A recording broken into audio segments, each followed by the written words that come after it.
김경숙의 부동산 TV 김경숙입니다. 오늘 서울은 눈이 많이 내리고 있다고 하는데요. 이쪽 광주는 눈이 오늘 전혀 안 내리고 있어요. 눈이 내리면 설레이는 마음이 들고는 하는데 올해는 참 눈 구경하기가 힘든 것 같아요. 언제쯤 다시 또 그 설레이는 마음이 들 수 있을까 싶은 생각이 들곤 합니다. 부동산 대책에서 주택취득세가 개정이 되었고 많은 분들이 알고 계실 텐데요. 내 주택 취득 시에도 뭐 4% 인상된다고 보도된 부분이 있었습니다.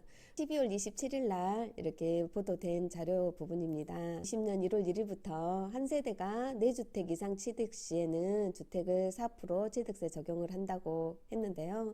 그러면 이 한 세대가 주민등록상 세대를 기준으로 하고 배우자와 미혼인 30세 미만의 자녀를 포함을 하는데요. 이 부분이 구체적으로 물어보시는 분들이 계시더라고요. 이 한 세대가 구체적으로 어떤 경우인지 한번 분리를 해보았습니다. 배우자와 미혼인 30세 미만의 자녀가 한 세대로 된다고 했는데 그러면 세대가 분리된 경우에도 한 세대로 되냐 아니면 두 세대로 간주가 되냐 이렇게 물어보시는 분들이 계시는데 세대가 분리되었어도 한 세대로 간주가 됩니다. 그리고 부부가 공동 소유인 경우에 각각 주택 소유로 산정된다는 부분이 있어서 좀 구체적으로 살펴보았는데요. 부부인 경우에는 공동 소유여도 한 세대로 간주가 됩니다. 그렇지만 동일 세대가 아닌 가족이 아니거나 남남이 공동 소유를 했을 때 예를 들어서 결혼한 형과 동생이 공동 소유로 했다든지 남남이 공동 소유로 했다든지 이런 경우에는 각각 한 주택씩 계산을 하기 때문에 두 사람이 공동 소유라면 두 주택이 되겠죠. 그리고 미혼이면서 30세 미만의 자녀지만 소득이 있는 경우에도 한 세대로 되냐? 네, 한 세대로 됩니다. 한 세대로 애매한 부분을 다시 살펴보았고요. 그 이외에 우리가 주택의 종류가 또 여러 가지가 있어요. 그 주택 수에 포함되는지 여부를 또 살펴보았는데요. 등록 임대 주택 같은 경우에 주택 수에 포함이 됩니다. 주택 수에 제외되는 경우가 있는데요. 이제 주거용 오피스텔이라든지 분양권, 입주권 이런 경우는 주택 수에 포함이 되지를 않습니다. 주거용 오피스텔은 예전부터 4% 세율을 적용이 되고 있었죠. 분양권은 저번 영상에서도 설명을 드렸지만 주택이 아니잖아요. 그래서 이 분양권, 입주권은 주택 취득 시점에 주택으로 산정이 됩니다. 법인 같은 경우는 세대 개념이 없기 때문에 적용 대상이 안 됩니다. 그래서 비적용입니다. 내 주택 취득만 4% 취득세율을 적용을 안 하는 적용 배제의 혜택이 된 경우가 있어요. 1에서 3% 적용이 되는 거죠.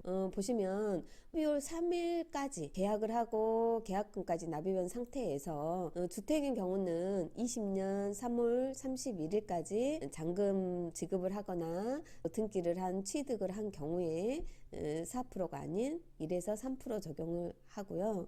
공동주택 분양인 경우에 3년 정도 걸리잖아요. 일반적으로 22년 12월 31일까지 취득세를 냈거나 등기를 하고 또 잔금 지급을 했거나 이런 경우에는 1에서 3% 적용을 합니다. 4% 취득세율 적용이 배제가 됩니다. 동시에 여러 주택을 취득을 하는 경우가 있는데요. 그런 경우에는 세 번째 주택까지는 1에서 3% 세율을 적용을 하고 네 번째 주택부터는 4% 적용을 하니까 여러 주택을 한꺼번에 취득을 하는데 어떤 것은 1에서 3%고 어떤 것은 4%냐 좀 헷갈리시잖아요.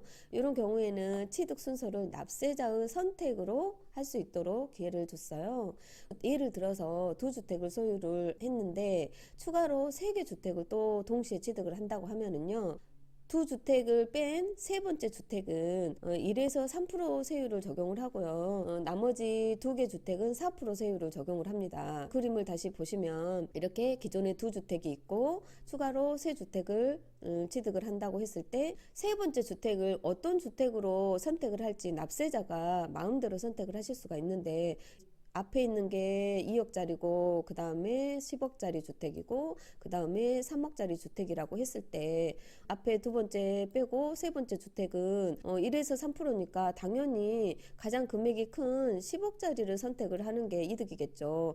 세 번째 주택은 1에서 3% 적용을 하고 이 나머지 두 개는 4% 적용을 하니까요. 그래야 조금이라도 취득세를 적게 내서 이득을 볼 수 있을 것 같습니다.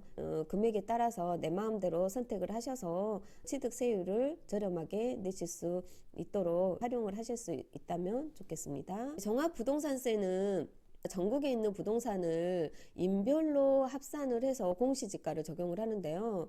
1주택 소유했을 경우에는 공시지가 9억 원까지는 비과세이고 9억 원 초과된 금액만 과세가 되고 또 2주택 이상일 때는 공시지가 6억 원 이하일 때는 비과세고 6억 원 초과된 금액만 과세가 됩니다. 이런 부분을 어떻게 활용을 하는지에 따라서 부동산세를 적게 낼 수 있는 방법을 제가 고민해 보았는데요. 예를 들어 부부 같은 경우에 종합부동산세를 감면을 할 수 있는 활용 방법이 있어요.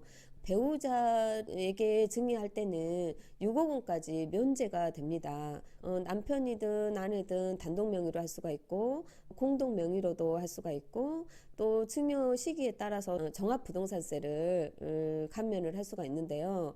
증여를 먼저 배우자에게 했다가 나중에 등기를 할 수도 있고 등기를 했다가 나중에 증여를 할 수도 있고 배우자에게 50%만 증여를 할 수도 있고 100%를 증여를 해서 명의를 바꿀 수도 있고 이렇게 여러 가지 활용을 할 수가 있기 때문에 좀 더 적게 낼 수 있지 않을까 싶어서 제가 간단하게 줄여보았고요. 길게 설명을 하면 지루해 하시는 분들이 계셔서 제가 짧게 쉽게 줄여보았습니다. 구독, 좋아요 눌러주시면 겁나게 고맙단게요. 저는 김경숙이었습니다. 많은 도움 되셨으면 좋겠고요. 끝까지 들어주셔서 감사합니다.